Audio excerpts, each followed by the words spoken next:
Tror du ikke, du kan finde på noget? Bare en lille plan. Bare sådan til et par millioner eller sådan. Et par millioner, der er for forstanden. Nej, har jeg sagt. Hvis jeg kunne have blevet i Vrisløse bare en uge til, så måske med nu udelukket. Et par millioner, Pede. For fanden, Kjeld, så lad os da bruge min plan. Der er det nok en 50.000 i den. Det er jo også en slags penge, ikke? Det er for farligt. Det går galt. Og nu op, den er timet til retlagt alting. Jamen, lad os da høre. Ja, bevares. Hvis ikke hun synes, så... Ja, det kunne da være. Benny har været med længe. Ja, altså, det drejer sig om firmaet Petersen og Johansson. Store eksportører af kostbare metaller, som de udvinder af gammel jern. Det er skidesmart. Den slags firma lægger slet ikke med kontanter. Det siger jeg ikke hun altid. Lad os nu høre. Altså, Kjeld, hold nu kæft, ikke?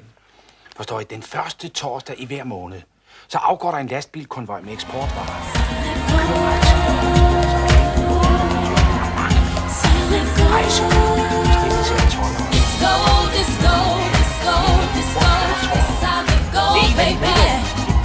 Pengeskab og brancherer, lad de lige køre på til. Den slags skaber, det ikke bliver tilbage af her i landet. Vel ikke?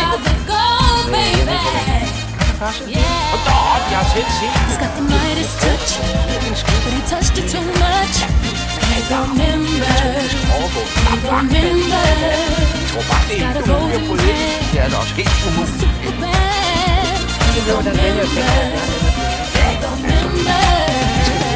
Good evening, everybody, and welcome to Studio 69. Here he is, ladies and gentlemen. Let's go, member!